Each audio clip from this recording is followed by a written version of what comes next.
सच्चे साथी। एक बार की बात है, राधा नाम की एक लड़की अपने पिता के साथ रहती थी।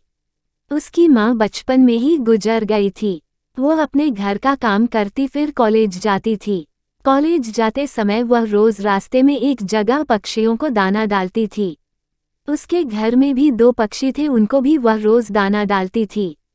एक दिन उसको पक्षियों को दाना डालते जमींदार के बेटे ने देख लिया। उसने अपने पिता से जाकर राधा से शादी करने की इच्छा जताई।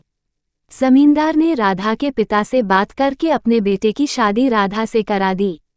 राधा अपने साथ घर के पिंजरे के 2 पक्षी भी लेकर ससुराल आ गई। वो उन पक्षियों को रोज दाना डालती थी। राधा की सास को ये बिल्कुल भी पसंद नहीं था। वो उन पक्षियों को परेशान करती थी। वो उनका दाना पानी जमीन में फेंक देती थी। एक दिन राधा की सास ने पक्षियों का पिंजरा ही जमीन पर फेंक दिया। उसे यह करते हुए राधा ने देख लिया। राधा ने मना किया तो उसकी सास ने राधा को ही डांट दिया। इन सब बातों से राधा परेशान रहने लगी। एक दिन राधा के पति ने परेशानी का कारण पूछा तो उसने सारी बात बता दी। उसके पति ने राधा को पक्षियों की भलाई के लिए उनको पाक में छोड़ने की सलाह दी। अपने पति के कहने पर राधा ने उन दोनों पक्षियों को बाकी के पक्षियों के साथ पाक में ही छोड़ दिया। वो उनको कभी कभी दाना देने पाक में जाती थी। अब सभी पाक के पक्षी राधा के अच्छे मित्र बन गए थे। पक्षी अब राधा के घर पर भी आने लगे।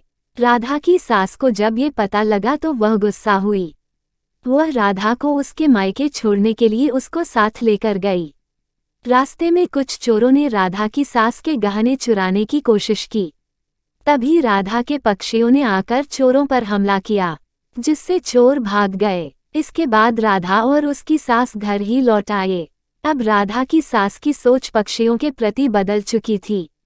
उसने राधा से कहा कि अब हम दोनों चिड़िया को दाना देने चला करेंगे और पहले के 2 पक्षियों को घर वापस लेकर आएंगे।